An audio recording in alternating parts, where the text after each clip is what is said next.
Oh, hindi na doon. Huwag kayong lumapit. Undunan niyo yung bagay. Kuya, anong meron dyan? May patay oh, ayun oh. Ang sabi nila, may malalim daw na kagat sa leeg. Uka ang laman. Tapos ay dinukot daw yung lamang loob. Yak! Kadiri naman yun. Halika na nga. Umuwi na tayo. Ayokong tingnan at baka hindi ako makakain. Minudo pa naman ang ulam natin. Inabalitaan mo na ba? Binenta na ni Mr. Chua yung palengke. Taga Maynila daw yung nakabili. May chismis pa nga na ipapagiba na daw yung palengke at papatayuan ng building. Ha? Eh paano tayo? Saan tayo magtitinda? Nagbabayad naman tayo ng renta ng pwesto ah. Hindi ko nga rin alam eh. Kaya namumblema ang karamihan ng tindera. Hindi pwede to. Pagtutuos kami ng lalaking yan, makikita niya.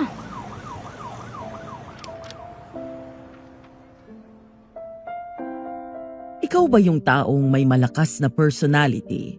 Yung lahat kaya mong kontrolin? Pero paano kung mag-cruise ang landas nyo ng taong kayang tapatan ang ugali mo? Or worse, ikaw ang kaya niyang pasunurin. At sa tuwing nagkakaharap kayo, parang nanlalambot ang tuhod mo. Anong gagawin mo?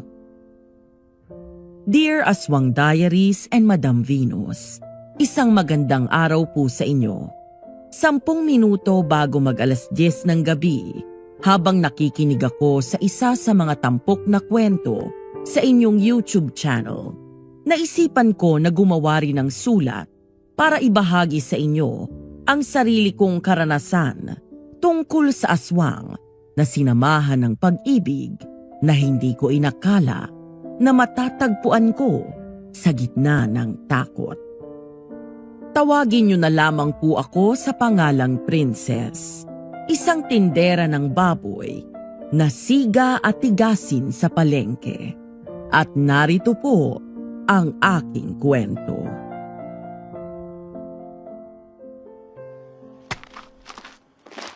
Ay, Princess, mahal ko. Gumaganda ka yata lalo ah. Hoy Jack, wag mo akong binubuisit ah. Ang aga-aga. May hawak akong sundang. Baka leg mong mataga ako at hindi itong mga pata ng baboy. Mahal naman, ang sungit mo na kaagad sa akin. Naku! Lumayas nga dito sa harap ng pwesto namin. Baka malasin kami. Princess! Kasimda! 100 lang! Ako naman suki, lempo. 1 kilo lang ha. Pakikyap pang sigang. Ay ako naman, 1 kilong giniling. Pakibilisan lang! Akin yung giatay. Kuya Neil, pakibigyan nga siya ng liempo. Oy, Princess. Bakit hindi ka umattend ng meeting kahapon? Pinulong daw ni Mr. Chua yung mga stall owners dito ha. Eh nakatulog po ako eh. Tay, nandun naman ako eh. Mabuti naman. Eh anong napag-usapan nyo? Hindi ko na narinig ang pinag-uusapan ng tatay at 2 kuya ko dahil abala ko sa pag-aasikaso ng mga bumibili. Ilang sandali pa ay huminga ako ng malalim nang sa wakas ay mabawasan ang mga customer na bumibili. Mag-aalas 11 na rin ng umaga. Mula sa oras na yon ay huhupa na ang mga tao. Sandali akong naupo para ipahinga ang mga nangangalay kong binti at balakang dahil kanina pa ako nakatayo. Hanggang sa dumating ang isa ko pang suki, si Nanay Mary. May edad na siya pero kasundong-kasundo ko. Palibhasa ay 6 na taong gulang pa lang ako mula nang mamatay ang nanay ko dahil sa sakit na cervical cancer. At si Nanay Mary, na best friend ng nanay ko, ang nagmimistulang mother figure ko. Wala rin naman siyang pamilya, kaya itinuring na rin niya akong anak. Sa edad niyang 65 years old, ay namamasukan pa siyang mayordoma sa mansyon ng pamilyang isa sa pinakamayaman dito sa aming bayan. Pero sa tagal niyang namamasukan doon, kahit kailan ay hindi ko nakilala o nakita ang kanyang amo. Agad akong tumayo nang makita ko siya. Pagkatapos ay napalingon ako sa kasama niyang babae. Nanay Mary, mukhang tinanghali ka ngayon ah. Ang dami kasi ginawa sa bahay. Naku! delete na kayong manananghalian. Hindi naman. Nakaluto na kami nagpanaghalian at maaga nga kami kumain. Para ito sa mga susunod na araw. Abay, sige po. Anong gusto nyo? Bigyan mo nga ako ng 2 kilo ng baka. Huwag mo naghiwain. Pagkatapos 1 kilo ng pork chop. Tig 1 kilo rin ng liempo at tasim. Giniling po? O sige, bigyan mo rin pala ako kahit 1 kilo lang. Mukhang may okasyon sa inyo na ya. Nako, wala. Nandiyan na kasi si Sir. Mukhang dito na siya maninirahan eh. Nagsawa na sa buhay sa Maynila. Abuti naman po. Para may kasama kayo dun sa bahay. Ang laki-laki pero 2 lang kayo ni Manong Guard. Ay, Josie, pumunta ka doon sa nagtitinda ng mga seafood. Doon sa tindera na nakakulay pula. Sabihin mo, kukunin mo na yung order ko. Etong pera. Sige po. Sino yun? Bago? Hindi, kasambahay ni Sir sa Maynila. Sinama niya rito para ro may katulong ako sa mga gawain. Matapos kong maibigay ang mga binili ni Nanay Maria, agad siyang nagbayad. Saktong kabibigay ko ng sukli niya nang dumating si Mr. Chua. Biglang nagsalubong ang kilay ko nang makitang kasama nito ang sinabi ng kuya ko na bagong may-ari ng palengke. Parang umakyat ang dugo sa utak ko at nag-init agad ang ulo ko. Isipin ko pa lang na marami nang mawawala ng kabuhayan dahil sa pagiging makasarili nito. Parang gusto ko na agad tagain sa liig nito. Nakataas ang isang kilay ko nang tinignan ko siya mula ulo hanggang paa. Gwapo siya. Malapiolo Pascual ang dating ng kagwapuhan nito. Tall, dark, and handsome ang atake. Lahat ng mga babae doon ay kinikilig sa kanya at nagpapakyut. Maliban lang yata sa akin. Macho, mukha nga lang suplado at masungit dahil kanina pa salubong ang kilay niya. Hanggang sa lumapit sila sa pwesto namin at kinausap ang tatay ko. Hindi ko alam kung anong espiritu ng kagagahan ang sumapi sa akin ng sandaling yon. Basta namalayan ko na lang na habang magkausap sila ay lumapit ako. Pagkatapos ay bigla akong sumingit sa pagitan ng tatay ko at ng lalaking nakapamewang saka humarap sa kanya. Dahil matangkad siya, pakiramdam ko para akong kuto nang tumingin siya sa akin. At anumang oras ay maaari niya akong tirisin. Ay, siya nga pala. Princess, siya si... Ikaw bang nakabili nitong palengke? Ay, princess, ano ba? Nakakahiya naman. Hindi, tay. Ako nangaharap dito sa lalaking to. Naakala mo, nabili niya ng buong bayan na to. Princess, ano bang pinagsasasabi mo dyan? Kuya, let me handle this, okay? At ikaw na lalaki ka. Sino ka ba sa pag-aakala mo? Daniel Monteverde. Wala akong pake sa pangalan mo. Wala rin akong pake kung ikaw nang bagong may-arin tong palengke. Ang issue ko dito, bakit ka nagdesisyon na ipapag-iba itong palengke na wala malang abiso sa amin? Ha? Nasaan ang konsensya mo? Hindi ka malang ba naawa sa mga tao rito? Miss, ano pinagsasasabi mo? If I were you, I would shut my mouth bago ako mapikon sa'yo at kung ayaw mong mapahiya. Aba, ang yabang nitong kulugong to ah. Princess, tumigil ka na. Hindi mo na... Hayaan niyo siya, tay! Hoy! Habog! Akala mo kung sino kang gwapo? Mayabang ka naman! Walang puso! Makasarili talaga kayong mayayaman! Puro sarili nyo lang iniisip nyo! Pero kaming mahihirap, lagi nyo lang kami kinakawawa! Kapag hindi ka tumahimik, papatulan na kita. Kita nyo na! Wala talagang modo to! Bastos! Siguro bading ka no? Kalalaking tao pero pumapatol sa babae? Bading! Ano? Bawiin mo yung sinabi mo. Hindi! Ang sabi ko, bading ka! Ah, bading pala ha. Tingnan natin. Ay, teka lang oh! Nagulat na lang ako nang biglang yumapos sa bewang ko ang braso niya. Sabay hila sa akin palapit at hinalikan ako. As in sa lips, Madam Venus. Dapat ay tinulak ko siya at pinagsasasampal ko. Pero sa halip na ganon ang gawin ko, namalayan ko na lang na napahawak ako sa liig niya para kumuha ng suporta nang biglang manghina ang tuhod ko. Parang nawalan yon ng lakas at muntik pa akong mapaluhod. Ang lambot ng labi niya at ang tamis. Pakiramdam ko tuloy ay parang nagsasayaw ng waltz ang puso ko. Hanggang sa marinig ko na lang ang mga boses sa paligid ko. Doon niya ako tuluyang binitawan at nilayo mula sa kanya. Muntik pa akong mawala ng balanse kaya nahawakan ako ng tatay ko. Ay, bongga! Ang bongga! Ano ba yan? Dapat ako yun eh. Oh my God! Oh my God! Sana all! Sana all! Hinalikan mo ako? Walang hiya! Parang hindi naman ganyan ang reaksyon mo kanina habang magkalapat ang labi natin. Nakayakap ka pa nga sa akin eh. Hindi ah! Ang kapal na mukha mo! Idedemanda kita! Then I will see you in court. Magdemanda ka kung gusto mo. Pero hindi ako natatakot sa'yo. Lahat ng gagawin mo laban sa akin, tatapatan ko. Hindi ako makakapayag na kung ano-anong pang-iinsulto ang sasabihin mo sa akin. Obviously, wala kang alam sa napag-usapan sa meeting. Mang Bob, pasensya na po sa ginawa ko. Pero kayo nang bahalang magpaliwanag dito sa anak ninyo. Meeting? Mukhang mag-i-enjoy ako sa paninirahan ko rito. Nanay Mary, mauna na kayong umuwi sa bahay. Ay, yes, sir. Sir? Siyang amo mo, Nay? Nako, mukhang na magiging masaya ang mga susunod na araw. Bye, baby. I'll see you around. Baby daw, oh.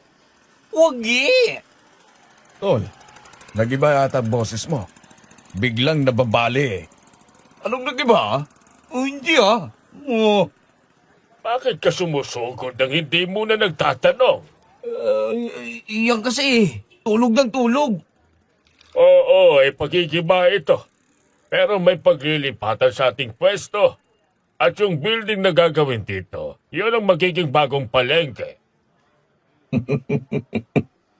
Paano ba yan, Tol? May first kiss ka na.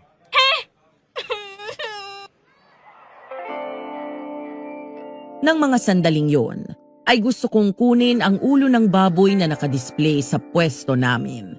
Pagkatapos ay isaklob ko yun sa ulo ko dahil sa sobrang hiya. Nagmamadali akong bumalik sa pwesto namin at naupo sa sulok. Saka nagtalukbong ng apron. Sabay dasal na sana lamunin na lang ako ng lupa. Nang gabing yon, habang nasa bahay kami, halos tumiklop ako sa sulok habang sinisermonan ako ng tatay ko. Hindi tuloy ako makasagot o hindi ko makontra ang sinasabi niya para ipagtanggol ang sarili ko. Dahil mali ko naman talaga yon. Hindi ko muna inalam ang sitwasyon. Hinayaan ko na lang na basta rumatsyada ang bunganga ko. Malay ko naman din kasi. Pero sa kabila ng sermon at pagkapahiya ko sa nangyari, isang bagay ang lalong gumugulo sa isip ko. Ang halik ni Daniel. Ano ba naman kasing kalokohan ang pumasok sa isip mo at sumugod ka ng ganon? Hindi ka muna nagtatanong. Si Kuya Glenn kasi, hindi ako sinabihan. Hoy, bakit ako sisisihin mo? Ikaw tong tulog maghapon. Paano ko sasabihin sa'yo? Hindi ka na nahiya sa tao. Kung ano nang pinagsasasabi mo. Mabait si Mr. Monteverde. Alam mo bang plano niya bukod sa sinabi ni tatay kanina? Halos kalahati ng presyo ng nirerenta natin ngayon ang ibababa ng ibabayad natin kapag nagawa na yung bagong palengke. At yung pansamantala nating lilipatan ay doon sa ginawang kamukha ng basketball court. Giveaway na nga lang yung presyo ng magiging renta natin dun. Tapos kung ano-ano pang kalukuhan ang sinabi mo sa kanya. Lagot ka talaga, girl. Lagot ka talaga. Ay, princess. Pumunta ka doon sa bahay ni Mr. Monteverde at humingi ka ng paumanhin. Ay, Ayoko nga po. May kasalanan din naman siya sa akin ah. Hinalikan niya ako. Hindi sa kinakampihan ko siya at sinasabi kong tamang ginawa niya. Pero ikaw rin naman ang nagtulak sa kanya na gawin yun. Sukat ba namang sabihan mo ng pading yung tao? Mag-sorry ka na kasi sa baby mo. Baby ka dyan. Pala maiba ako. Kayong tatlo, wag na kayong lalabas pagsapit ng gabi, ha? Bakit po? Lalabas pa naman sana ako. Dadalawin ko yung mga bata. Kung aalis ka, umalis ka na ngayon at doon ka na muna matulog sa mag-iina mo. Mainam na may lalaki silang kasama doon, lalo na sa panahon ngayon. Bakit, tay? Anong meron? Yung bangkay na natagpuan doon sa talahiban ng isang linggo. Lumalabas sa investigasyon na hindi taong pumatay sa biktima. Hindi tao. Kung ganun, ano? Aswang. Po? Aswang? Oo. Yun ang sabi ni Nana Etang. Ayon din kasi kay Paring Delphine.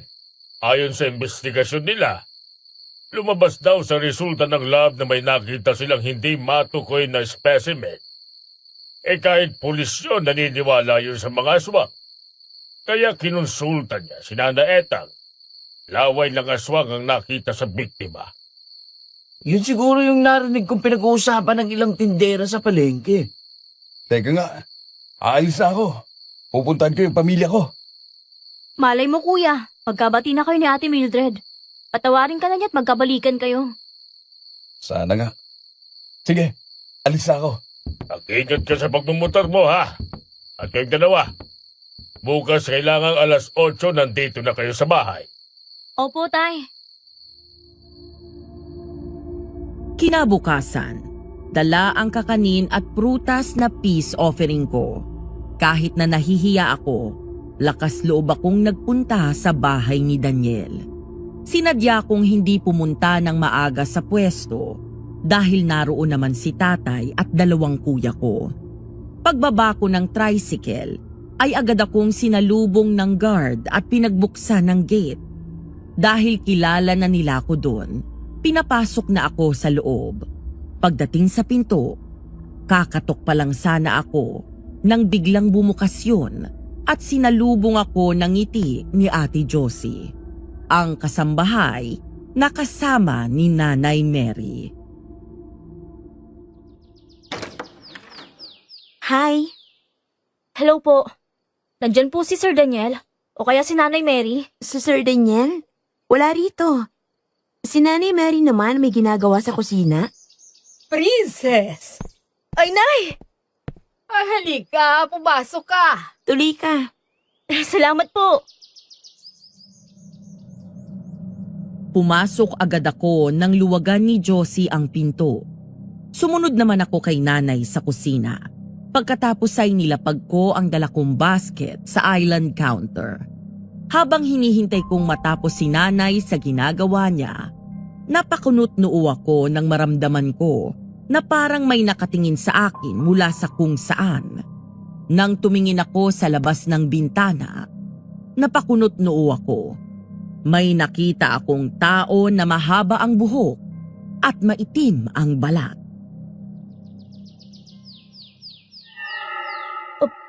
Sino yun? Aha, ano ka po? May tao po akong nakita. Parang babae po yata eh. Mahaba kasing buhok. Nasa labas, nakatingin sa akin. Tapos tumakbo ng mabilis. Tao? Sinong tao? Nandito lahat tayo. Baka naman namamalikmata ka lang. Epekto ng halik sa'yo ni Sir. Oo nga naman.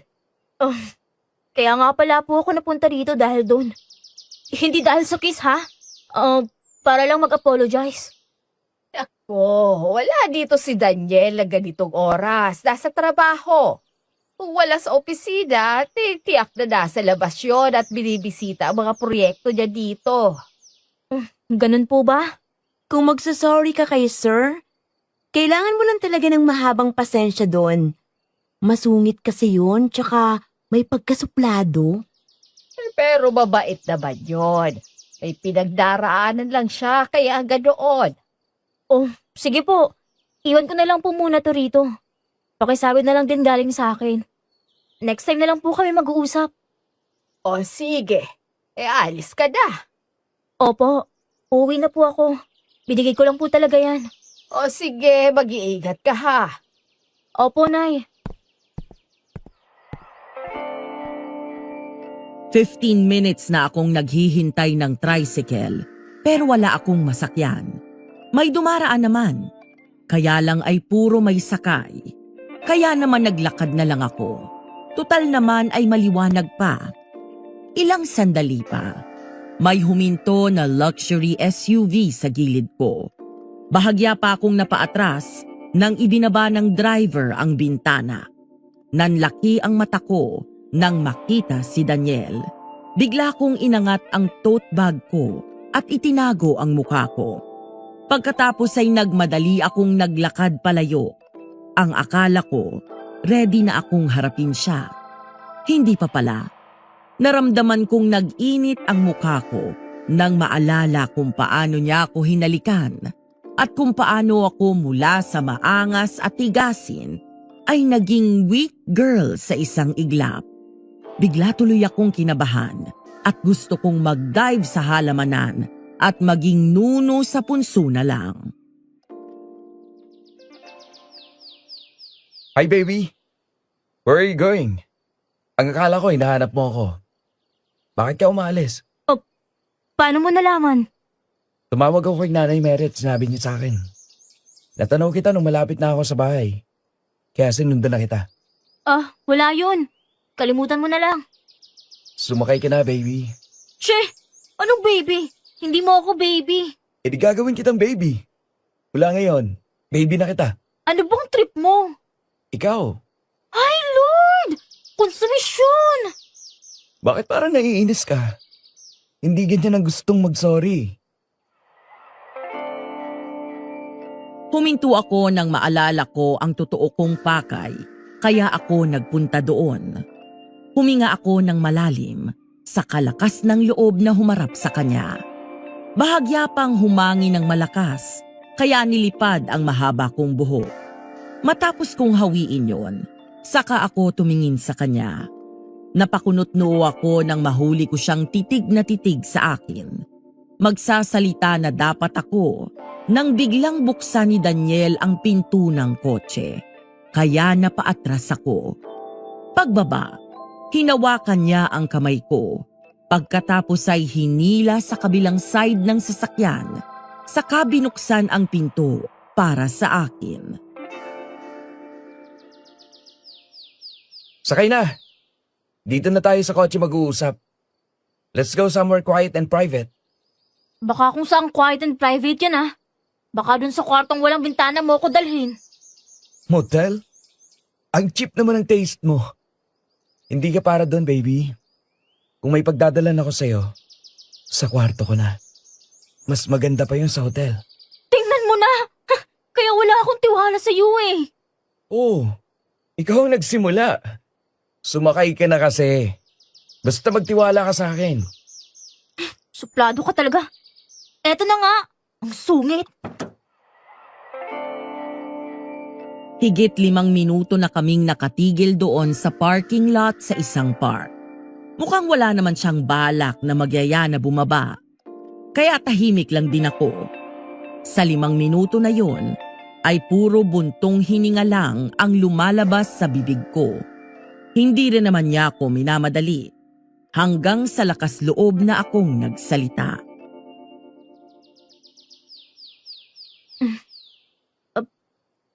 Sorry, Saan? sa mga nasabi ko sa'yo. Akala ko talaga'y wala kang pakialam sa amin.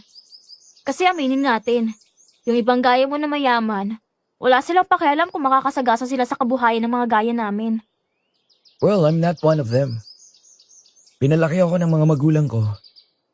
Namulat ang mata ko sa kahirapan. Dahil dun sila nanggaling. Kasi naman yung mukha mo.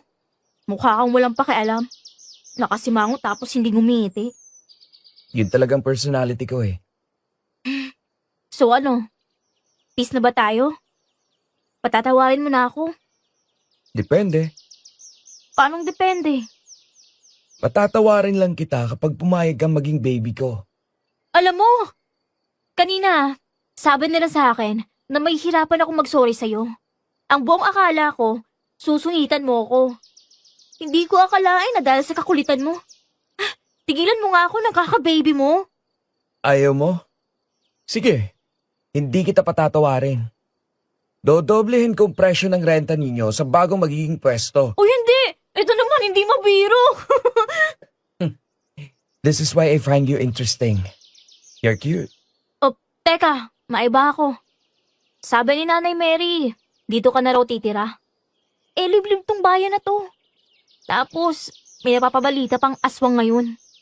Bala ko na dito na talaga mag-settle down. Gusto kong lumayo sa maingay na syudad. Pero syempre, babalik pa rin ako doon from time to time. May mga negosyo rin ako doon. Matanong ko lang, speaking of negosyo, ano bang gagawin mo dun sa palengke? Ano pang itatayo mo dun? Pagagandahin ko lang. Renovation. Para mas maging komportable kayo at ang mga namimili doon. Tapos sa tabi may 2 commercial buildings na tig 3 stories. Pwede doon ang iba pang negosyo o kaya office space. Tapos yung malaking lupa na nabili ko malapit sa bahay ninyo, pala kong gawing farm. Lahat yon retirement plan ko. Retirement? Bakit? Ilang taon ka na ba? 37 na. 10 years pa lang tanda mo sa akin. Pero kahit na, bata ka pa naman. Gusto ko lang maging handa. Eh bakit wala ka pang asawa? Meron na. May 2 na rin akong anak. Ano? Tapos sinalikan mo ako? Sira ulo ka. Baka mamaya malaman ng asawa mo at isipin niyang may kabit ka. Lalabas na ako rito. Baka mamaya may makakita pa sa atin eh. Oh, sandali lang. Ayan ka na naman eh. Nagkukonclude ka agad eh. Sa tingin mo talaga gagawin ko yun na nandito pang asawa ko? Hiwalay na kayo? Wala na sila. Patay na. 5 taon nang nakakalipas. Wala nang namasakar sila. Pinasok ng aswang ang bahay namin sa Maynila. Napatay ang isa sa mga kasambahay namin. Ang asawa ko. At maging ang 2 kong anak. We, seryoso? Hoy, huwag mo kong pinagtitripan ha. Seryoso ako. Diyos ko, grabe naman yun. Oh, medyo late na pero condolence ha. Nung una, nawalan ako ng ganang mabuhay. Halos mabaliw ako. Muntik na akong magpakamatay noon. Pero naagapan lang ako ng mga kasambahay ko. Kaya after 5 years, nagdesisyon ako na lumipat dito. Taga rito mga magulang ko. At dito ako pinanganak. 15 anyos ako nang lumuwas kami ng Maynila. At doon na nanirahan. Nahuli niyo ba yung aswang? Hindi pa. Mabilis siyang kumilos at maliksi. Ilang beses na rin siyang sumugod sa akin nung nasa Maynila ako eh. Sinusundan niya ako kahit saan.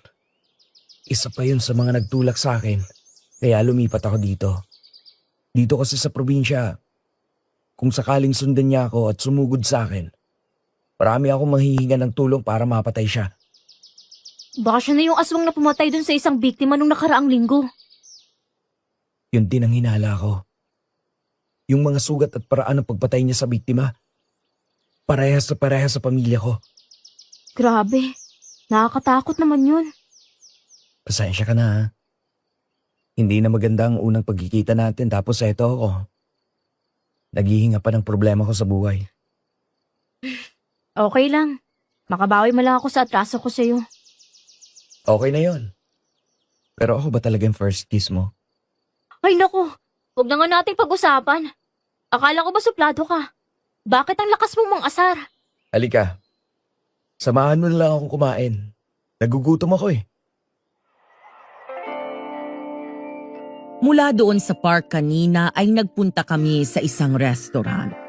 Nagpaalam naman si Daniel kay tatay na isasama niya ako at pumayag naman siya. Pagkatapos kumain ay nagyayapa siya sa coffee shop at doon kami kumain ng cake. Habang magkasama kami, doon ko siya nakilala ng mas malalim. Kung paano sa kabila ng kayamanan na mayroon siya, ay malungkot ang kanyang buhay. Pero hindi ko inaasahan na bubuksan niya sa akin ang personal niyang buhay kahit bago pa lang naman kaming magkakilala. Madilim na nang napagpasyahan naming umuwi at nagpresenta siyang ihatid ako sa bahay. Nag-enjoy ka ba sa impromptu date natin? He, anong date? Hindi date yun ah. Nag-kiss na tayo, hindi pa date yun. Uy, FYI, ikaw ang humalik sa akin. Magkaiba yun. Kung bored ka, wag mo akong pagtripan ha. Nakaka-amaze ka. Alam mo ba yun? Karamihan ng tao na una kong nakikilala. Kung hindi takot sa akin o kinakausap ako, pero ilag sa akin. Pero ikaw, hindi ka natakot sa akin. Ang tapang mo. Suplado ka lang naman at masungit. Pero hindi ka naman nakakatakot sa akin. Baka kasi... Uy! Kapit! Daniel! Biglang natapakan ni Daniel ang preno nang biglang humarang sa daan ang isang nakakatakot na nilalang. Mukhang demonyo ang mukha at may mahabang buhok. Bukod doon ay maitim ang balat niya. Napahawak ako sa braso ni Daniel nang iharang niya yon sa katawan ko. Natulala ako nang matitigan ko ng husto ang mukha nito. Hindi ako maaaring magkamali. Ang nakita ko noong araw na yun doon sa bahay nila Daniel, na akala ko'y namalikmata ako, ay ganun din ang itsura. Ano yan? Ang aswang. Siya ang pumatay sa pamilya ko. Sabi ko na nga ba, at susunod siya dito. Sure ka? Oo. Kahit kailan, hindi ko makakalimutan ang mukha niya. Dahil nung gabing pinatay niya ang pamilya ko, nakita ko na hawak pa niyang panganay ko habang kagat niya sa leeg. Anong gagawin natin? Kumapit ka ng mabuti. Ay, papalapit siya! Atras, bilis! Mabilis na inatras ni Daniel ang sasakyan nang sumugod sa amin ang aswang. Nagulat ako at napalingon sa kanya nang sa halip na tumakas, ay bigla pa niyang inabante ang sasakyan at sinalubong ang aswang. Dahil doon ay napasigaw ako sa takot nang maintindihan ko ang balak niyang gawin. Uy, Daniel! Ano gagawin mo? Huwag kang mag-alala. Magtiwala ka sa akin. Kumapit ka! Patay ka sa aking demonyo ka!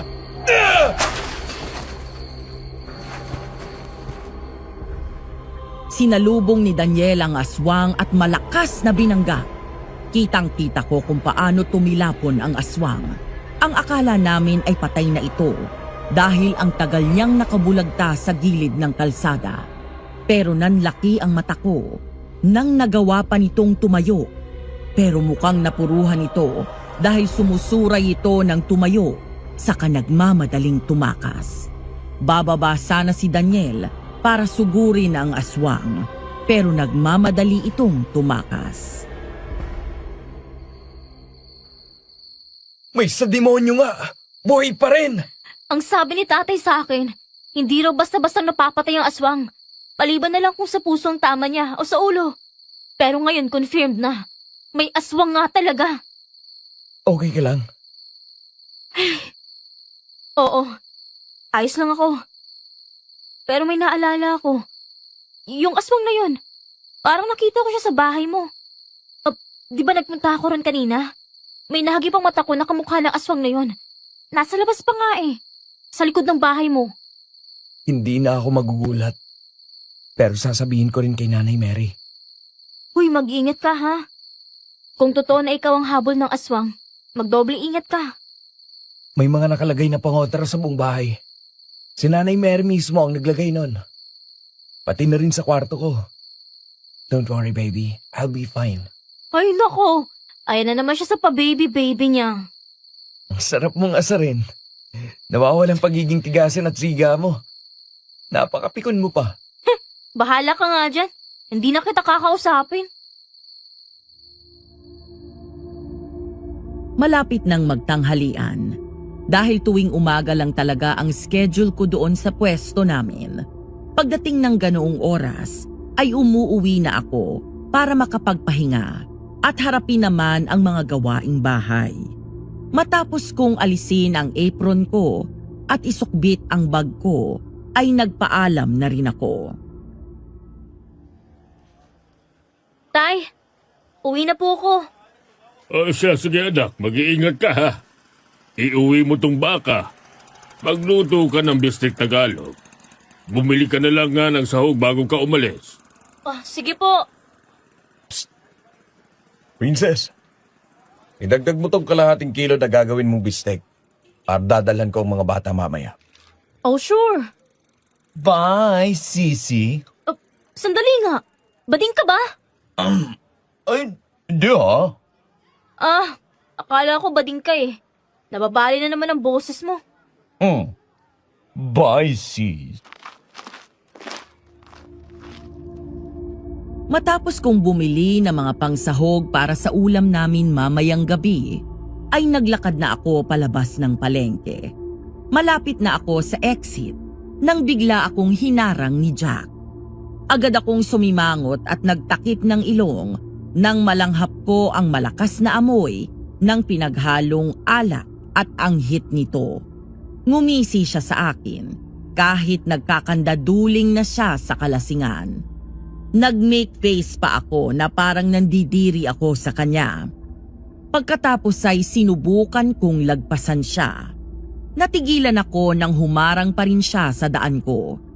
Kahit saan ko subukang dumaan, humaharang pa rin siya. Ano ba?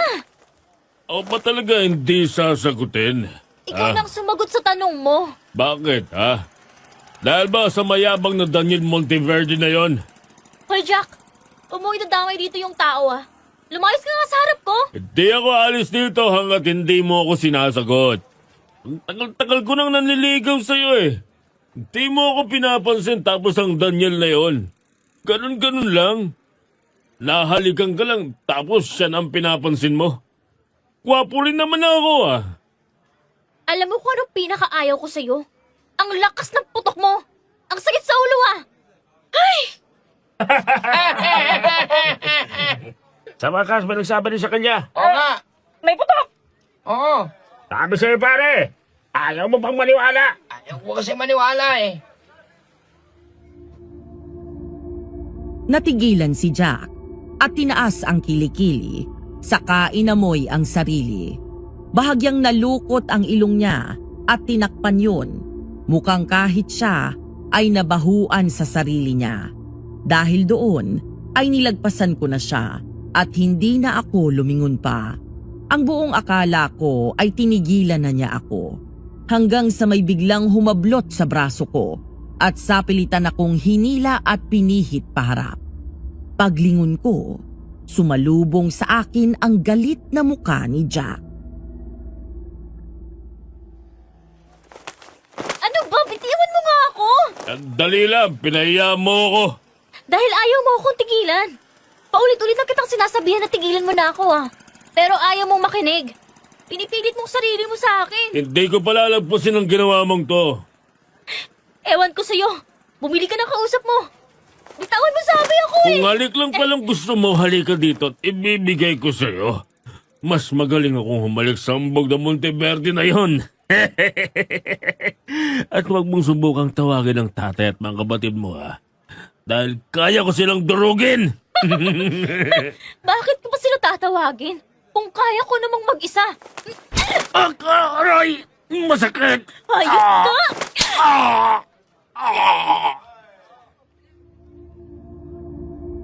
Nang ayaw niyang bitawan ang braso ko at nagtangkang halikan ako, bigla kong inikot yun, kaya sa isang iglap ay nahawakan ko siya at pinilipit ko ang braso niya. Doon niya ako nabitawan. Pagkatapos ay sinampal ko siya ng malakas at sinundan ko yon ng suntok na malakas at tinadyakan ko pa sa pagitan ng dalawang hita. Mas malaking di hamak sa akin si Jack.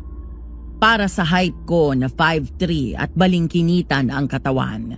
Pero batak ang katawan ko sa trabaho at dahil lumaki ako sa pamilyang puro barako at nag-iisang babae, kaya kaya kong ipagtanggol ang sarili ko. Si Kuya Neil ay magaling sa kickboxing. Si Kuya Glenn, na kahit babading-bading, ay magaling sa judo.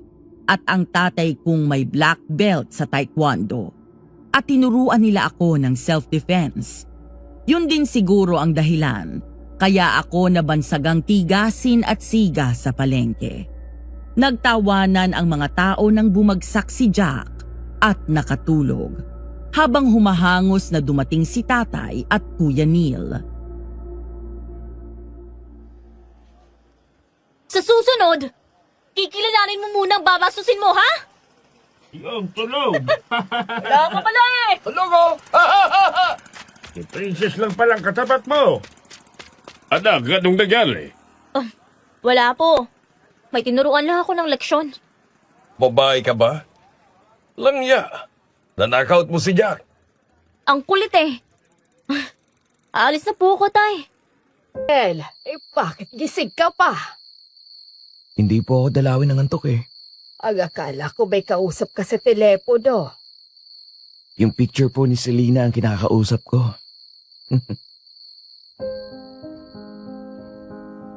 Nang bumaba si Nanay Mary, ay sumabay si Daniel.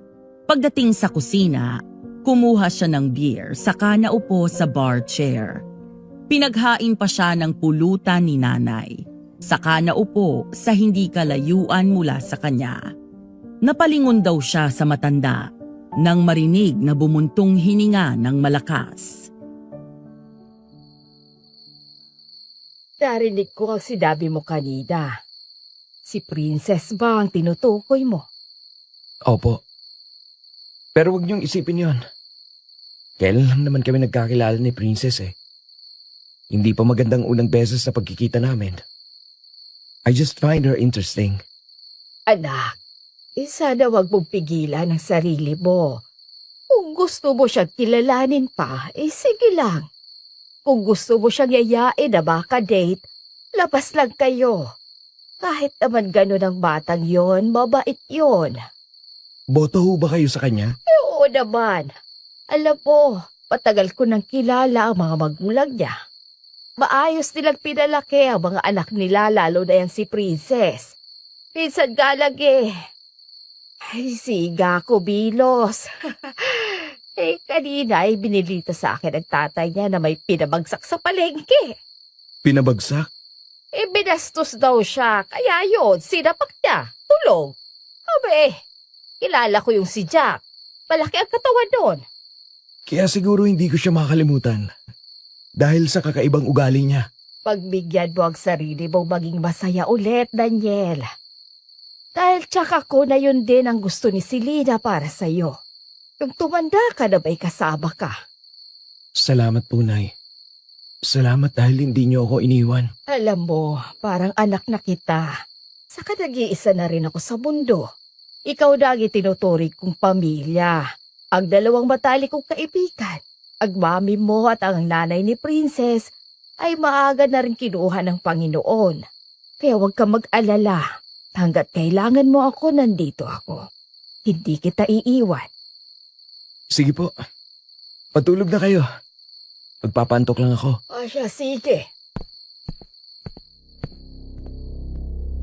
Ang sabi pa sa akin ni Nanay Mary, matapos niyang magpaalam kay Daniel, bago umakyat sa kwarto niya, ay nagpunta muna ito sa dirty kitchen at tinignan ang binabad nitong manok na iluluto kinabukasan.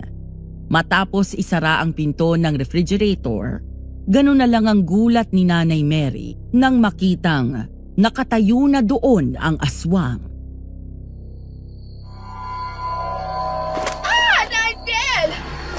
Nay! Napatakbo si Daniel nang marinig ang malakas na sigaw ni Nanay Mary. Nanlaki ang mga mata niya nang makitang nakikipangbuno siya sa aswang. Nakaamba ang mahaba at matalas na kuko nito sa muka ni Nanay Mary. Kaya nagmadaling kumuha ng patalim si Daniel Pagkatapos ay agad sumugod, pero mabilis na sinalag ng aswang ang kamay niya. Halos humagi si nanay nang patulak siyang binitawan nito. Pagkatapos ay ang sunod nitong inatake ay si Daniel. Akma siyang sasaksakin ng kuko nito, pero bigla niyang binitawan ang patalim. Nasaluyon ng isa pang kamay niya, sabay saksak sa aswang sa tiyan. Demonyo ka! Nagkamali ka ng pumasok ka dito. Pagbabayaran mo ang pagpatay mo sa buong pamilya ko! Sa puso, Daniel! Patamaan mo siya sa puso! Balik ka dito, hayop ka!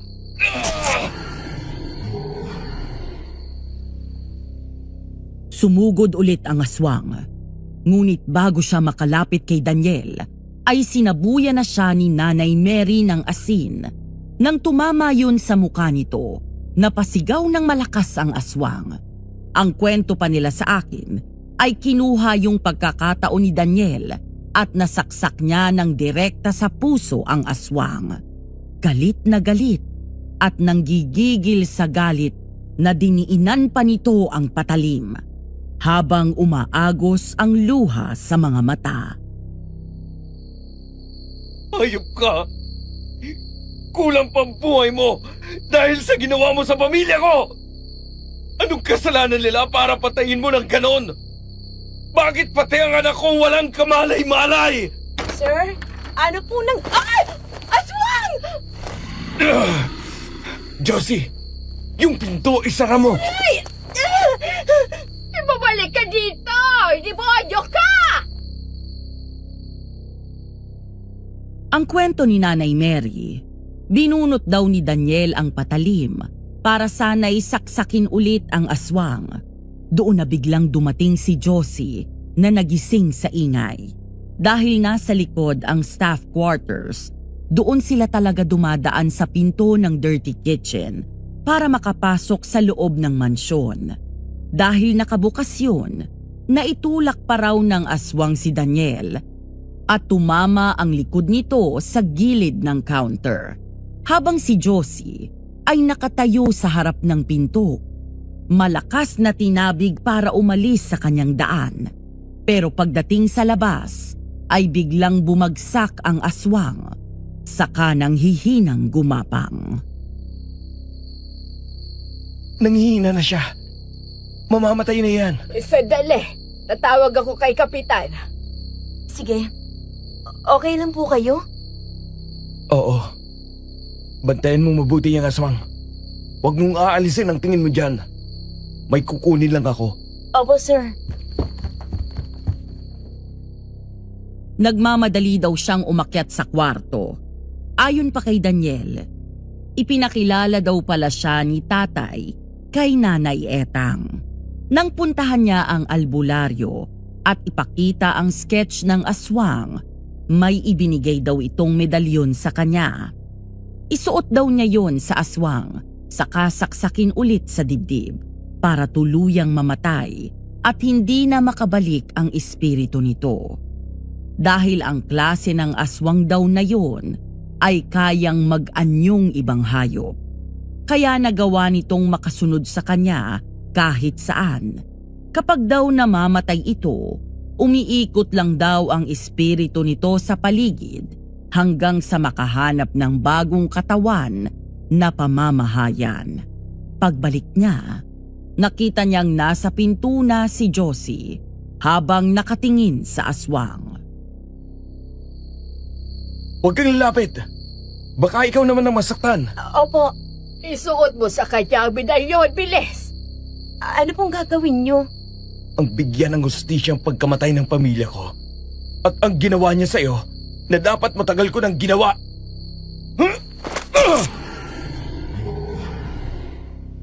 Matapos isuot ang medalyon sa aswang, sinaksak ulit ito ni Daniel hanggang sa tuluyang namatay ang aswang na umubos sa kanyang pamilya. Doon siya naging emosyonal. Ang kwento niya sa akin, masaya siyang nabigyan ng katarungan ang kanyang mag-iina. Pero sa kabila nito, hindi nagawang ibalik ng hustisya ang buhay nila. Ilang sandali pa ay dumating sila kapitan at mga tanod at sila mismo ang nagbitbit sa katawan ng aswang. Puno nagpagontra ang buong bahay. Paano siya nakapasok dito? Laging nakakahanap ng paraan ng mga aswang. Yan ang sabi ni Nana Itang sa akin. Ngayon wala ka nang iisipin. Nabigyan na ng katarungan ang pagkamatay ng pamilya mo. Matatahimik na sila at ikaw ay makakausad na rin. Hindi na makakabalik ang aswang na yun. Pero hanggang ngayon, ay hindi pa rin mawala sa isip ko ang isang tanong. Ano yun? Bakit ang pamilya ko ang pinatay niya? Paano siya nakapasok sa buhay natin? Matapos ang unang beses na niyaya akong lumabas ni Daniel, hindi kami nagkita sa sumunod na araw dahil busy siya sa trabaho. Bago ako bumaba, noong gabing yon hinatid niya ako. Hiningi niya ang number at social media account ko. Kaya kahit hindi kami magkasama, ay nagkukulitan pa rin kami sa text at chat. Kinabukasan ng gabi, habang kumakain ako kasama sina tatay at Kuya Glenn, bigla naming napag-usapan ang kumalat na balita sa bayan namin na patay na ang aswang. Sino ang may sabi na patay na nga ang aswang? Si Kapitan mismo at sila rin ang nagsunog sa katawan. Mabuti naman. Kasi nakakatakot talagang mukha ng aswang na yun. Muntik na kami ni Daniel. Buti na lang matapang siya. Eh sino nang nakapatay sa aswang? Si Kapitan? Hindi, si Daniel. Pinasok daw ang bahay nila tapos sinunod niya ang payo ni Nana Etang. Talaga? Ba't wala siyang nakakwento sa akin? Kailangan talaga ipaalam sa'yo. Anak, mukhang nagkakasundo kayo ni Daniel ah. Naku tay, ganun lang mukhang masungit at suplado yun. Pero nuknukan ng kulit yun. Okay naman siya. Kaya so far, nagkakasundo naman kami. Gusto mo ba siya?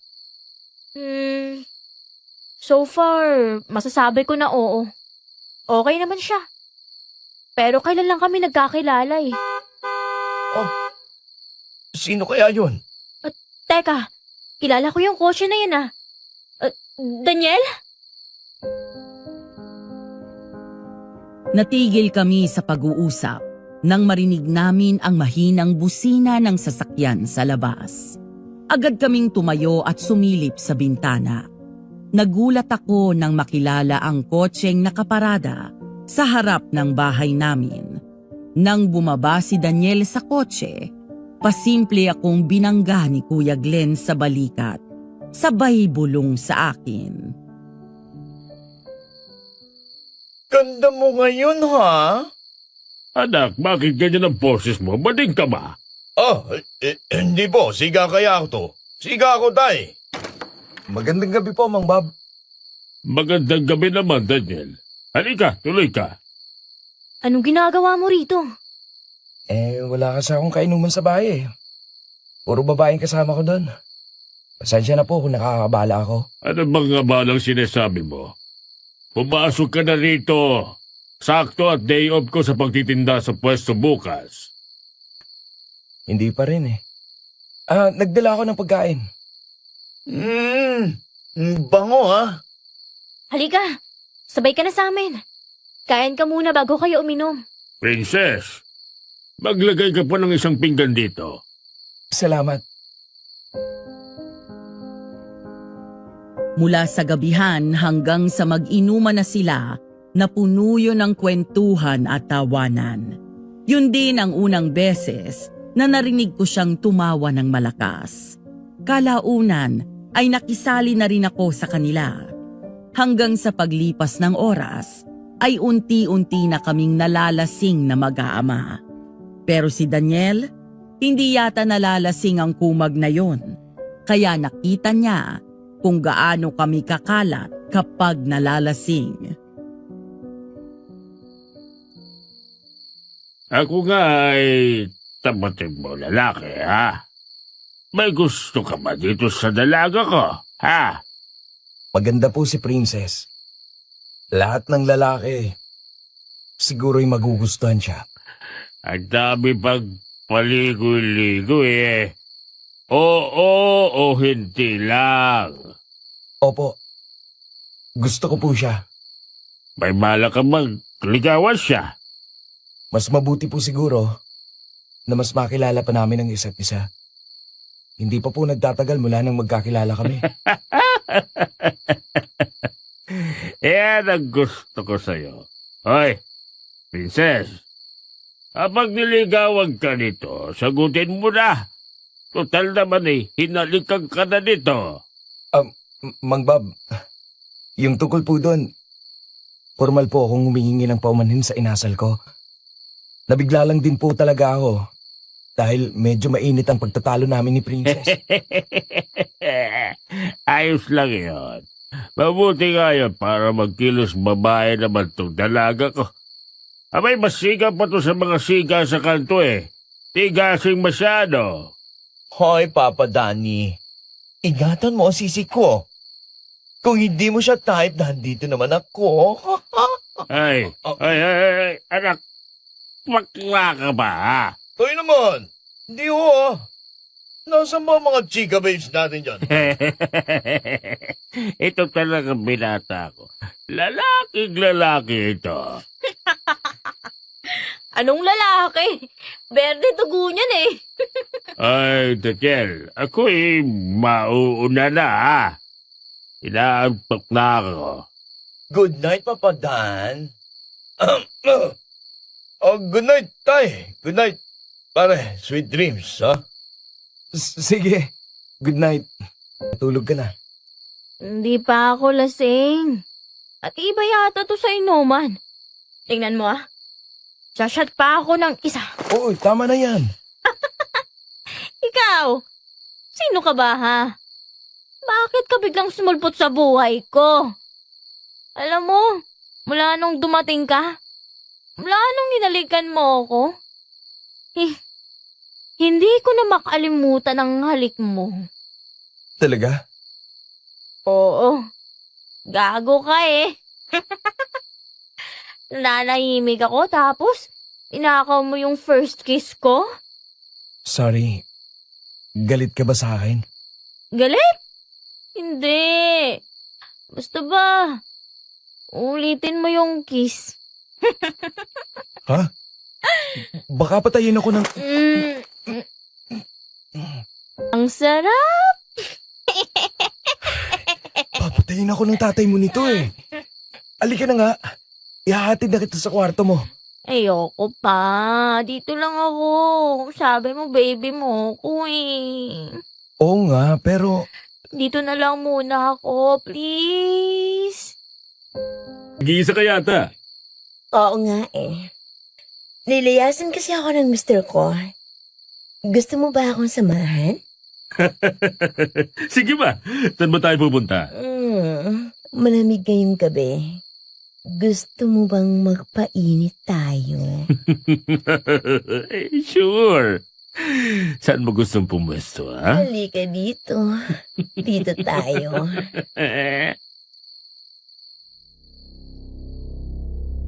Lumapit daw ang babae kay Jack at hinila siya papasok sa kakahuyan. Makapal ang makeup nito at medyo may kadiliman sa kinaroroonan ng dalawa, kaya hindi niya nakita ng maayos ang itsura ng babae. Pagpasok nila doon ay pumwesto ang dalawa sa ilalim ng isang puno at naging mainit ang mga sumunod na eksenang nasaksihan niya. Hanggang sa hindi nagtagal, habang nakatalikod ang babae mula sa kanya at nakaupo sa ibabaw ni Jack, bigla itong naglabas ng patalim at agad siyang sinaksak sa dibdib. Anong gagawin mo? Wag! Wag! Wag! Di ba itinuro sa'yo ng mga magulang mo nung bata ka pa na huwag kang basta magtitiwala sa mga taong hindi mo kilala?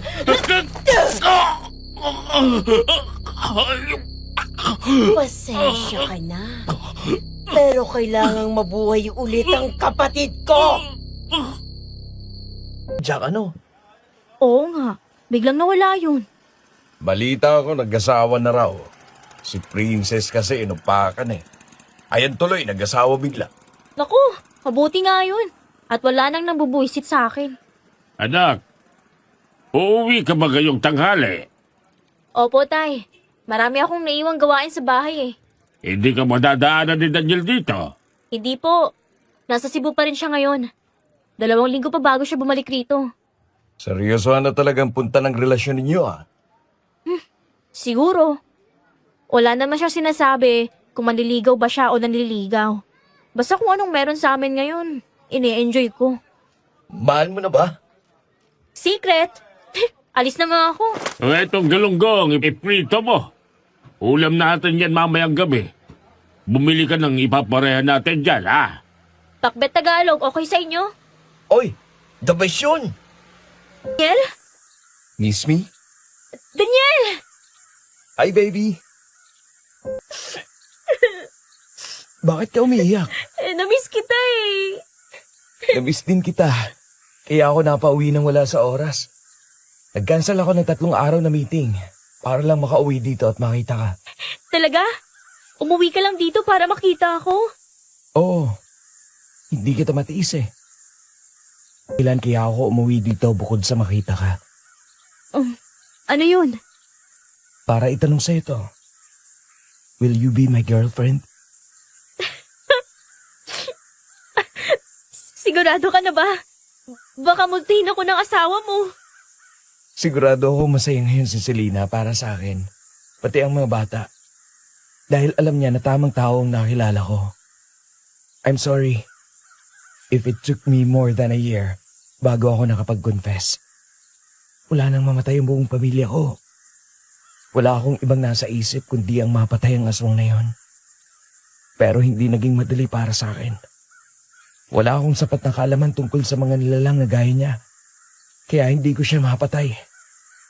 At nang mawala na siya, kailangan kong bigyan ng sarili ko ng panahon para tuluyan silang pakawalan. Ayoko kasing humarap sa'yo na may extra baggage pa ako sa nakaraan ko. Kaya ngayon, handa na ako. So, will you be my girlfriend? Siyempre, oo. Talaga? Yes! Yes! Mahal kita, princess. Mahal na mahal kita. Mahal din kita. Sobrang mahal din kita, Daniel.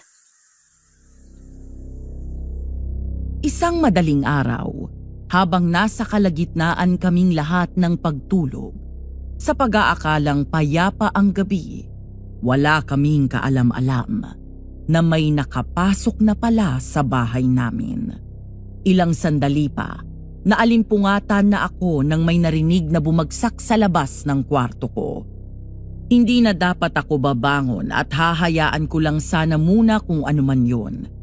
Pero nakaramdam ako na kailangan kong magbanyo, kaya tumayo na rin ako.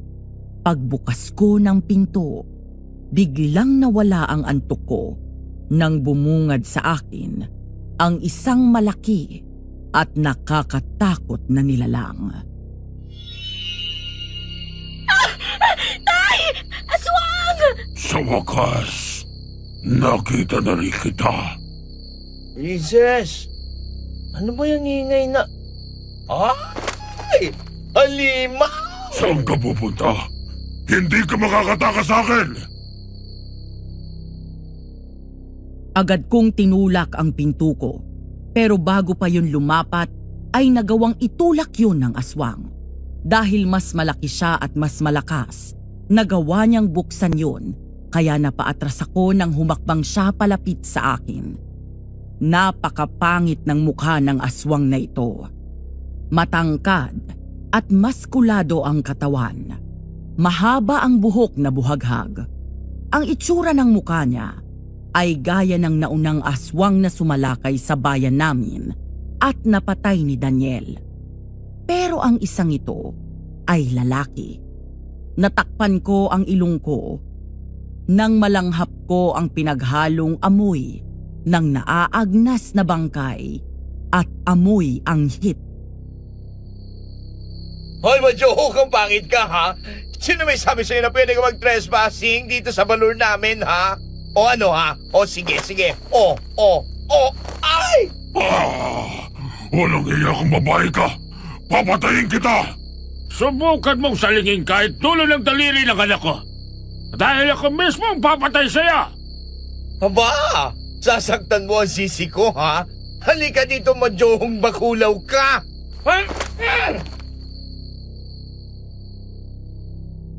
Nang salakayin niya ako, bigla siyang nilundag ni Kuya Glenn sa likod. Kaya nagwala ang aswang hanggang sa makalabas sila sa kwarto. Doon dumating ang tatay ko at may hawak na itak. Sasaksakin na niya dapat ang aswang, pero nakabitaw ito mula kay kuya. Kaya binigyan ni tatay ng isang round kick ang aswang at sinundan niya pa ito ng isa pang sipa. Ako naman ay nagmamadaling pumunta sa kusina at kumuha ng asin. Pagkatapos ay walang tigil kong binato yun sa aswang. Huwag kang makialam dito, tanda. Makikialam ako dahil nasa pamamahay kita. Tay! Ngayon na! Bilis! Pagbabayaran niyo to at ikaw babae ka. Hindi ako titigil hanggat hindi kita nakukuha. Nagkamali ka ng bahay na pinasok. Sino ka, ha? Anong kailangan mo sa pamilya ko? Nitiwan niyo ko. Nang makatayo si Kuya Glenn, agad niyang sinugod ang aswang. Dahil may red belt sa judo, kahit na mukhang bakulaw sa laki, nagawa niyang ibalibag ito. Doon sumugod ang tatay ko at sinaksak sa dibdib ang aswang. Nang sasaksakin pa sana ulit ito ni tatay, bigla itong nakawala mula sa pagkakahawak ni Kuya Glenn. Napatakbo siya ng tinangka siyang kagatin. Gayon din kami ni tatay. Ginamit niya ang pagkakataon na yun at tuluyang tumakas at dumaan sa pinto papunta sa likod ng bahay. Kuya, okay ka lang? Kayo! Ay, ikaw! Ayos lang ako. May bagong aswang. Bakit parang akong target niya? Anong sabi niya? Nakita na raw niya ako sa wakas. Kailangan natin makausap si Nana Etang. Kinabukasan ay isang masamang balita ang sumalubong sa amin. Isang bangkay ng babae ang natagpuan sa kakahuyan. Papasok sa gubat. Walang saplot at ginahasa muna ito bago kinagat sa leeg at nauka ang laman. Wasak din ang tiyan at walang laman loob. Nang makarating kay Daniel ang balita, maging ang pagsalakay sa amin ng aswang, maaga pa lang ay nagpunta na siya sa bahay kasama si Nanay Mary. Hindi muna kami sumama ni Kuya Glenn sa pwesto dahil kami ang nag-ayos ng mga gamit namin na nasira dahil sa engkwentro namin sa aswang. Naglagay na ulit kami ng mga pangontra sa lahat ng pinto at bintana. Princess, nandito na si Daniel. Napasugod kayo rito. Bakit? Galing kami sa palengke. Nalaman namin mula sa tatay mo ang nangyari. May aswang na naman! Opo, pinasok kami rito. Paano nangyari yun? Sinunod naman namin ang lahat ng bilin ni Nana Etang. At saka sila kapitan mismo ang nagsabi na hinihintay nila hanggang sa masunog ng gusto ang katawan ng aswang at maging abo siya. Hindi yung aswang na babae ang sumugod dito. Lalaki naman to. Malaki ang katawan. Parang bakulaw. Pero ang itsura ng mukha niya, gaya dun sa babaeng aswang. Imposibleng siya yun. May bidalyo naman. Anong ibig niyong sabihin, Nanay Mary? Ayon kay Nana Etag, ang aswang na pumatay sa pamilya ni Daniel. At ang aswang na naghasik ng lagib dito, isang taon na ang nakakaraan. Ay isang klase ng aswang na hindi basta umaalis dito sa mundo natin ng espiritu. Kapag namatay na ang katawan ng pinamamahayan niya, paikot-ikot lang ito hanggang sa makahanap ng katawan, nalilipatan niya ang nag-aalaga sa kanyang tao. Para tuluyang mawala ang espiritu ng aswang, Kailangang isuot ang medalyon na ibinigay niya. Saka sasaksakin ito sa puso. Pagkatapos ay susunugin ito kasama ng bangkay ng aswang. Yun mismong ginawa namin. Kung tamang hinala namin na siya rin yun, paano nangyari yun? Anong kulay ng medalyon? Itim?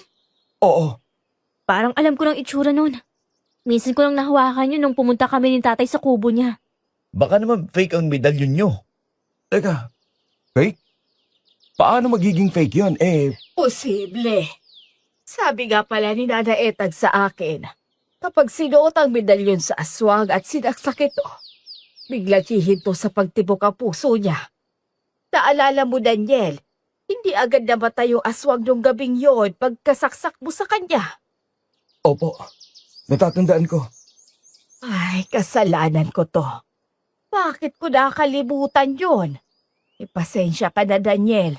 Talagang tumatanda na ako at nagiging makakalimutin. Huwag niyo na pong isipin yon. Ang mahalaga, magdoble ingat tayo. Pero bakit si Princess ang target niya ngayon? Anong ibig mong sabihin? Ako ang sadya ng aswang. Hindi raw siya titigil hanggat hindi niya ako nakukuha. Kinakabahan nga si tatay eh. Kaya humingi kami ng kulay dilaw na papel na talisman doon sa kilalang inchik sa bayan. Mabisa rin daw ito, sabi ni Nana Etang. Ewan ko na lang kung makakapasok pa siya dito.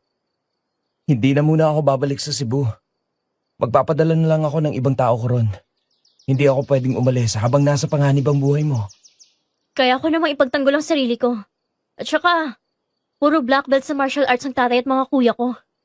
Kahit na, hindi rin ako mapapakali doon. Nawala na sa akin ang pamilya ko dahil sa aswang. Ayokong pati ikaw ay kunin niya sa akin. Aba, si Daniel, mabuti na yung sigurado tayo. Taglit lang. Bago kayo maglabi-dabi dyan, mga bakla kayo ng taon, dahon mo na ititiwang ka sa buwat na utaw nitong madyowang aswang na itim, Si kuya talaga puro kalokohan. Sorry, Nay. Ibig niya pong sabihin, sino raw po kaya yung taong kasabot ng aswang?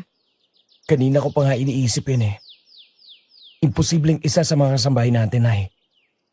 Matagal na sila sa atin at pinagkakatiwalaan natin sila. Pero hindi pa rin natin masabi. Ang mabuti pa ay magmanman ako sa bahay. Sige po, Nasa na po pala medalyon na yun? Na kay Daniel. kailangan natin bumalik sa bahay, Nanay Mary. Kailangan mahanap natin agad yung medalyon. Sama ako. Gusto kong tumulong sa paghahanap. At gusto kong makita ang peking medalyon. Alam ko kung anong peking medalyon at hindi. Sige, halika na. Pagdating sa bahay ni Daniel, ipinakita nila sa akin ang medalyon. Napakunot noo ako nang mahawakan ko yun. Nilapit ko yun at tinitingnan ko ng malapitan. Hanggang sa napalingon ako sa dalawa.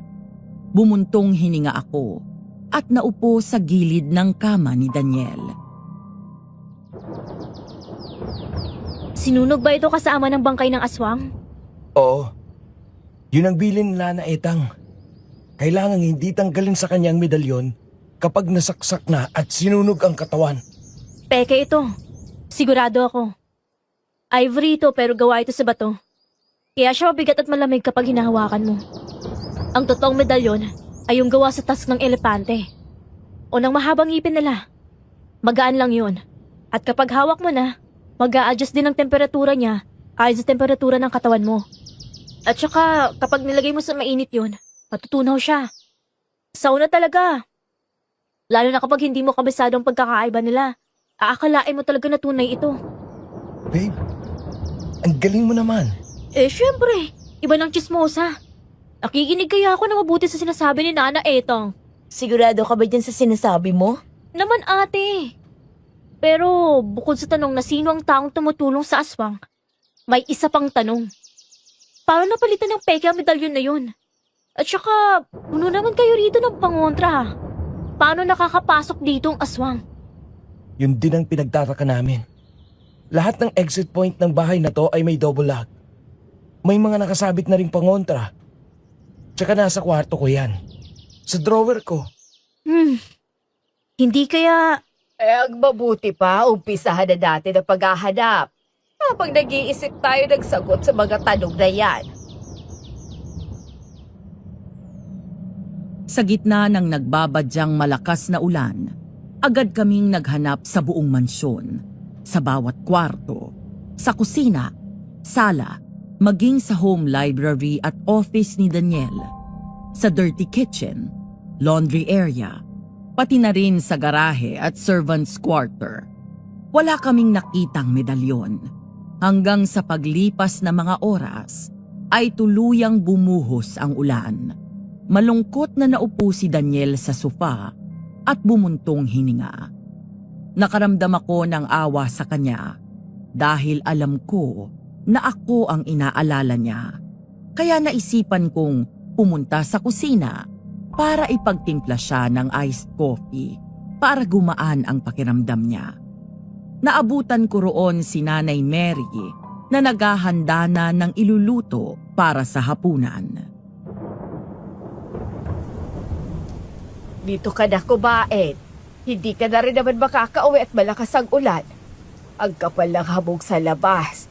Palibhasa ay malapit tayo sa bundok. Kaya kapag ganitong umuulan ay mabilis lumalabig. Di bale po. Hindi ko rin naman maiiwan si Daniel na ganyang nag-aalala. Natutuwa nga ako nang ibalita niya sa akin na kayong dalawa na. Alam mo ba, mula nang magkakilala kayo, doon ko lang ulit siya nakitang masaya. Lalo na kapag kasama ka niya. Ngayon, masasabi ko na naghilom na ang puso niya. Hindi naman po mahirap mahalin si Daniel eh. Oh, Josie, ano nahanap mo? Wala po eh. Baka naman yung wala talagang bisang medalyon na yon. Baka peke naman talagang binigay sa inyo ng matandang yon. At wala naman talaga tayong hinahanap. Hindi nagbibigay ng peke si Nana Etang. Matagal na siyang kilalang albularyo at pinagkakatiwalaan siya ng mga tao rito. At sigurado ako sa sinabi ko. Nahawakan ko ng totoong medalyon at hindi ito yun. Eh di hindi. Teka nga, bakit ka ba kumukontra? Sinasabi ko lang naman ang opinion ko. Ewan ko ba kung bakit paniwalang-paniwala sa iyo si Sir. May problema ka ba sa akin? Akala mo hindi ko napapansin na pagsusuplada mo sa akin kapag nandito ako? Gold digger ka kasi. Ang mga gaya mong mahilig dumikit at kumapit sa mga mayayaman gaya ng amo ko. Siguro nga akala mo makakaahon ka na sa pagiging mambababoy mo. Ambisyosa. Nahalikan ka lang, kumapit ka ng parang toko. Ang akala mo naman bagay kayo ni Sir. Eh, amoy baboy ka. Ikaw naman, amoy kubeta. Josie, yung bibig mo. Tumahimik ka na at baka marinig ka ni Sir. Eh, totoo naman, Manang. Malandi ang babaeng yan. Ay, sandali. Alam ko na. Alam ko na to. Nagsiselos ka, no? Hindi ah. Eh, bakit naman ako magsiselos? Bakit hindi ikaw ang sumagot sa tanong mo? Bakit ka nga ba magsiselos? Unless na lang na kaya ka galit na galit sa akin ay dahil iningatan, inalagaan at minahal ako ni Daniel. Habang ikaw, mula noon, hindi nagbagong tingin niya sa'yo. Hanggang ngayon. Aba, O punyet! sige, subukan mo sa panin ako. Papangasin ko yung mukha mo. Siguro yung mga binibintang mo sa akin, yun ang gawain mo. Kaya ka nagagalaiti dyan. Dahil gusto mong lumandi kay Daniel. Di totoo yan. Hoy, impacta ka! Itong isaksak mo sa utak mong bumaba sa pundilyo ng panty mo. Huwag mo akong maiinsulto, ha? Baka nakakalimutan mo kung ano ka dito. Chimay ka lang dito. Huwag kang mapagmataas. At kung paano ka umasta at magsalita, akala mo ikaw ang amo rito? Hindi ikaw ang hahamak sa pagkatao ko. At walang sino man ang may karapatan. Lalo na ikaw. Huwag kang feeling amo. At least ako, girlfriend. Magbababoy man ako, malansa man ang amoy ko, pero kapag naligo ako, fresh na ulit ako. Ikaw, kahit maghilod ka, yung singit at budhi mo, hindi na puputi. Leche kang babae ka. Leche ka rin! Ulitin mo ang sinabi mo, Josie. Sir, Daniel, ako nang bahala rito. Kaya ko naman ang sarili ko. Hindi. Hindi ko palalagpasin to. Sir, concern lang po ako sa iyo. Ayoko lang masaktan kayo at samantalihin ng kung sino-sinong babae dyan. Hindi kung sinong babae lang si Princess. At sinong nagbigay sa'yo ng karapatang pagsalitaan siya ng ganon? Ha? Sinong nagbigay sa'yo ng karapatang bastusin siya? Sir Daniel, hindi na kayo iba sa akin. Mula nang makaligtas ako sa aswang nung gabing mamatay si Ma'am Selena, nangako na ako kay Ma'am na pagsisilbihan kita. Etong tatandaan mo. Hindi kita pinapasweldo dito para makialam sa personal kong buhay. Kung anong trabaho mo sa bahay na to. Hanggang dun lang ang gagawin mo. Hindi ka si Nanay Mary. Kaya huwag mong isaling sarili mo sa buhay ko. Naiintindihan mo? Sandali lang! Ay, bakit? Princess. Princess. Saan ka pupunta? Babe! Sa kalagitnaan ng mataas na tensyon dahil sa pangaaway sa akin ni Josie, may isang bagay akong napansin sa hindi kalayuan. Nasa tabi ng isang drum na may pinturang puti doon sa likod ng bahay. Nagsalubong ang kilay ko. Sa gitna ng malakas na buhos ng ulan, lumabas ako at nilapitan ko yun. Saka ko dinampot. Napangiti ako nang makumpirma ko ang hinala ko. Saka ako nagmamadaling pumasok. Pinako, ikaw na bata ka. Bakit ka sumugot sa ulan? Tingnan mo, basag-basa ka na. Ano ba yung kinuha mo? Ang medalyon! Etong totoong medalyon. Hawakan mo ulit. Tapos hawakan mo yung peke. Oo nga. Magkaiba sila. Paano napunta to doon? Magmabuti pa, itago nyo na yan nagmabuti. Ay, Daniel, umakyat muna kayo sa kwarto mo para makapagpalit si Princess ng damit. Opo. Palabas na kami ng dirty kitchen nang pinigilan ko si Daniel at huminto kami sandali. Pagkatapos ay lumingon ako kay Josie na nakasimangot at matalim ang tingin sa akin. Hindi ako nagpaapekto doon at binigyan ko siya ng sarkastikong ngiti sabay taas ng totoong medalyon. Bakit, babe? May nakalimutan lang akong sabihin kay Josie. Ako na lang bahala sa kanya. Promise. Sandali na lang to. Fine. Etong totoong medalyon. Ang akala ko ba sabi mo wala? Sa susunod kasi, matangi pang hanap mo. Hindi bunganga. At saka, nakakapagtaka na nandun ito sa labas. Halatang tinapon. Sa tingin mo, paano kaya ito napunta ron? Wala akong kinalaman dyan. May sinabi ba akong meron? Nagtatanong nga ako, di ba? Masyado ka namang defensive. Mag-ingat ka sa pang-aaway sa akin. Dahil hindi ako ang gugustuhin mong kalabanin. Hindi ako mabait. Mas maldita ako sa iyo. Sige ka. Baka bulungan ko si Daniel na sasantihin ka kapag hindi ka nagbait sa akin. Halika na. Tama na yan. Dahil sa lakas ng ulan, hindi ako magawang ihatid ni Daniel. Gaya ng sabi ni Nanay Mary, kapag ganitong malakas ang ulan, napupuno ng hamog ang daan. Kapag ganoon, lalo na at may mga daan sa amin na makipot at matarik ang bangin sa gilid. Pinagbabawalan muna ng lokal na pamahalaan na bumiyahe ang mga tao para maiwasan ang aksidente. Ilan na kasi ang kaso na nahuhulog doon ang mga sasakyan at maraming buhay na ang nasawi. Si Daniel mismo ang tumawag kay tatay at sinabing doon daw muna ako sa mansyon. Samantala, pagkatapos kong maligo at magbihis, bago ako lumabas ng banyo, ay tinitignan ko muna ang sarili ko. Suot ko kasi ang boxers niya at ang t-shirt niya na nagmukhang dress sa... Paano ba yan? Dito ka matutulog mamaya. Tabi tayo? Kung komportable ka, kung hindi naman, may guest room sa tabi ng kwarto ni Nanay Mary. Ayoko. Dito na lang ako. Gusto kitang katabi. Nahihirapan mo ako eh. Baka mamaya hindi ako makapagpigil. Bakit mo kasi pipigilan ang sarili mo? Boyfriend naman kita. natuto akong magmahal ulit. Ako ang dapat na nagpapasalamat sa'yo. Dahil kahit na ganito lang ako, simple, maangas sa tigasin kumilos. Yung tipo na hindi talaga bagay sa katulad mo na mataas ang estado sa buhay. Minahal mo pa rin ako. Hindi mahalaga sa akin kung ano man ang meron sa'yo o wala. Huwag mong pakikinggan ang mga sinabi ni Josie. Palalayasin ko siya dito. Ang ayoko sa lahat ay yung pinakikialaman ng personal na buhay ko. Lagi mong tatandaan, mas mahalaga sa akin ang pagkatao mo.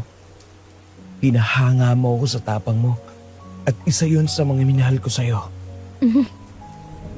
I love you. I love you more. Matapos ang gabihan ay hindi naman kami agad natulog ni Daniel.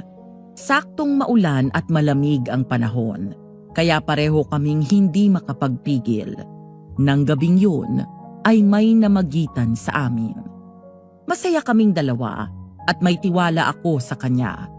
Siya ang unang lalaki sa buhay ko at mahal ko siya, kaya wala akong pinagsisisihan sa naging desisyon ko.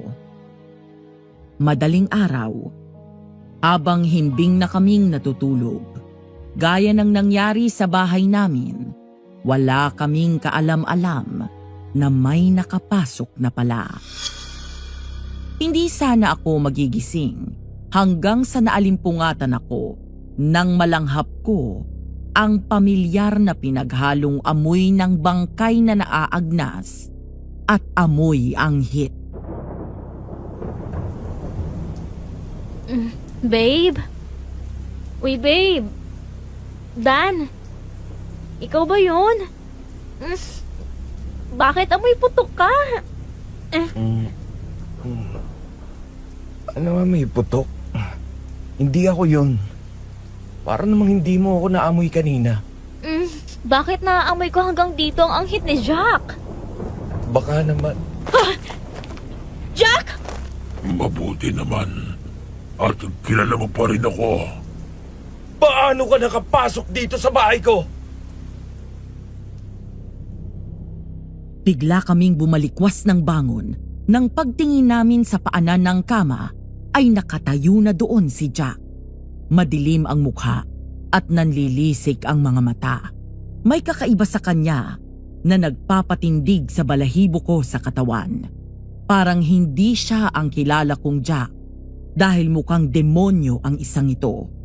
Hanggang sa biglang naging malinaw sa akin ang lahat.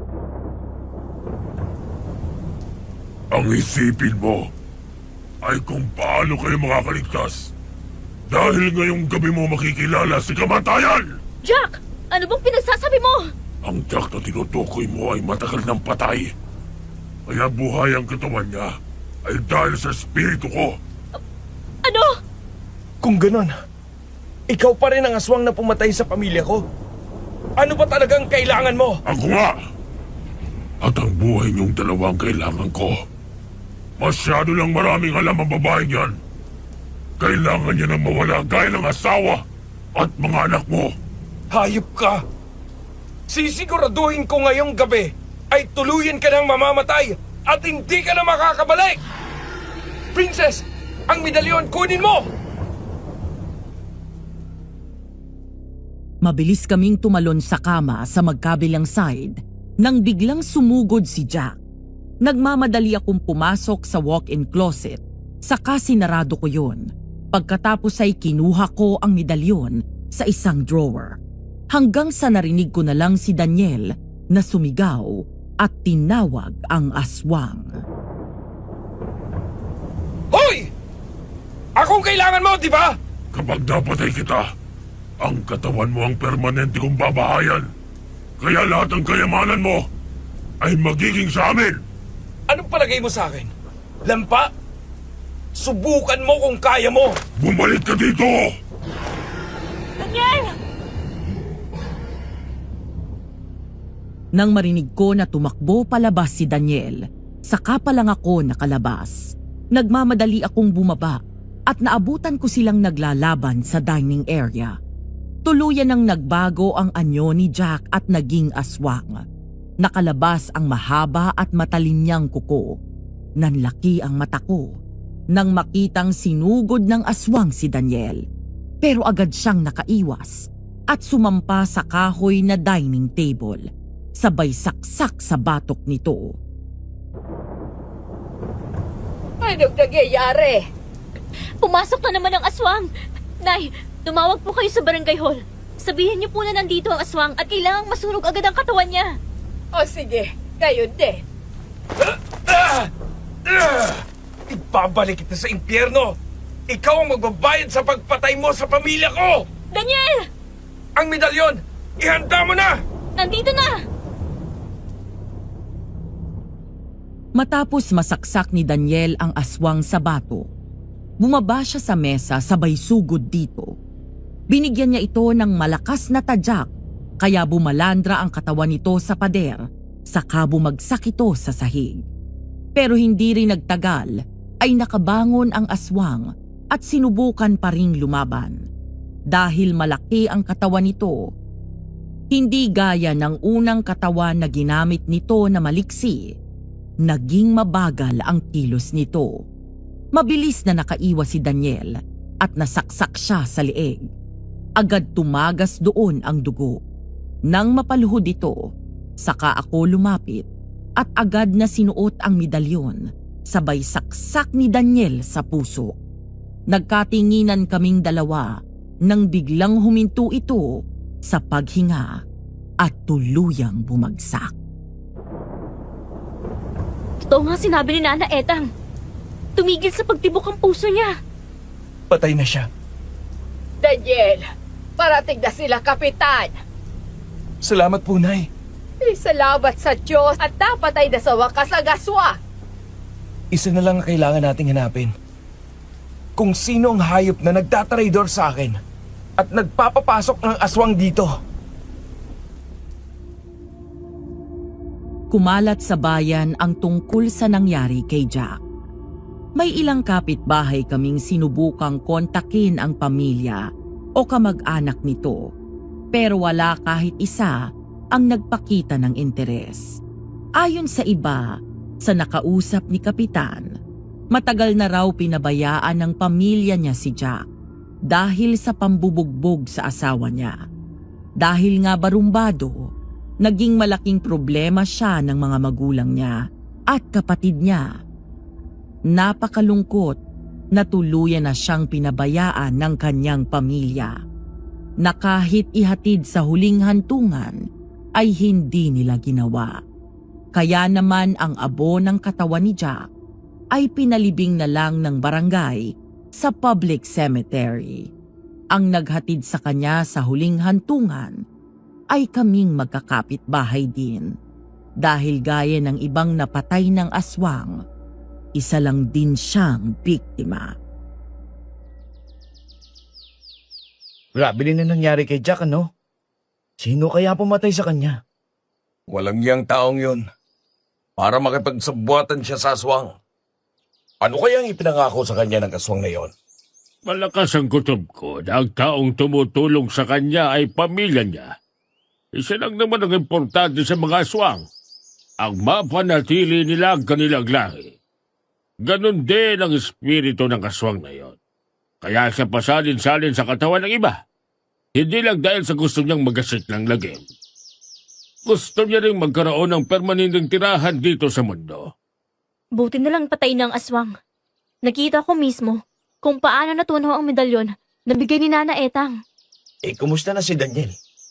Okay naman siya. Business as usual.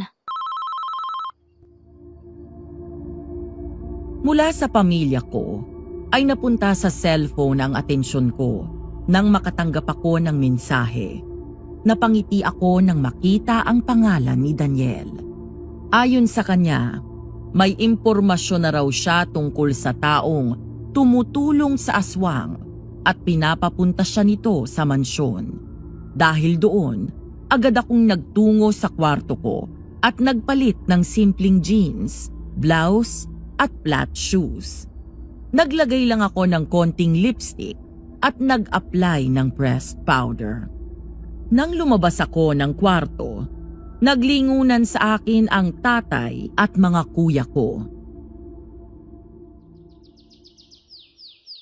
Oy, bunso.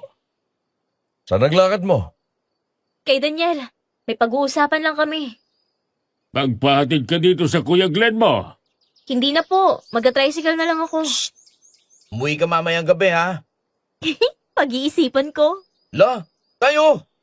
May balak na namang hindi umuwi. Sus, pabayaan mo nga ang kapatid mo. Pagti 30 anyos na yan. O, si? Ble, bye, Sisi. Anong sisi, ha? Call me bro. Plastic. Berde naman ang dugo. Bye, bakla. Sino bakla, ha? Tayo! Bakla daw ako. Bakla ka naman talaga eh. Kuya, oh. Aminin mo na kasi, tol. Bakla ka. Bayot, bading. Hindi naman kami magagalit eh. Ay, so true. Father, thank you. Daig mo pang ibon sa tinis ng boses mo. Pagdating ko sa mansyon, nagulat ako nang nakitang nakatungo sa ibabaw ng mesa ang guard. Sinubukan ko siyang gisingin, pero nakita ko ang dugong umaagos mula sa tiyan niya. Nang iangat ko ang katawan ni Manong Guard, nanlaki ang mata ko nang makita ang saksak sa katawan niya. Bigla akong nag-alala kay Nanay Mary, lalo na kay Daniel.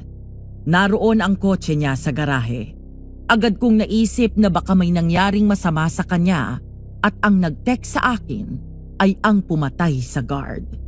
Hindi ko na naisip ang sarili kong kaligtasan. Agad akong tumakbo papasok sa mansyon. Agad akong umakyat sa kwarto ni Daniel, pero wala siya doon. Daniel? Daniel! Nanay Mary? Wala sila dito. Nasaan sila? Umalis. May binili. Matatagalan daw bago sila makabalik. Natigilan ako nang mapalingon ako kay Josie.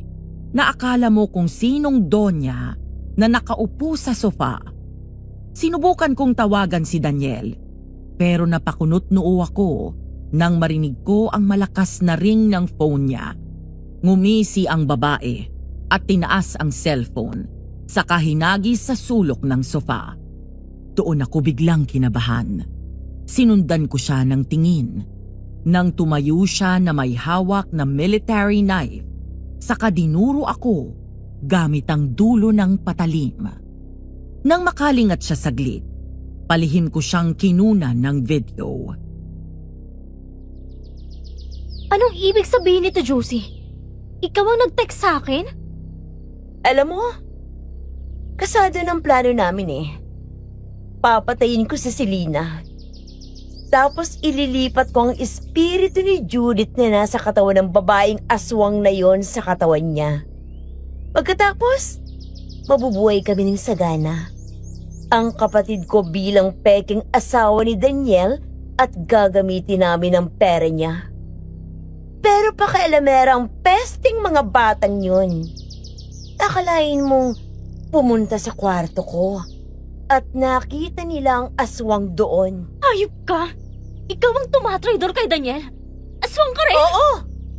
At gumagamit ako ng itim na mahika para magawa ko ang orasyon at makapasok ang espiritu ng kapatid ko sa katawan ng kung sinong napili kong patayin.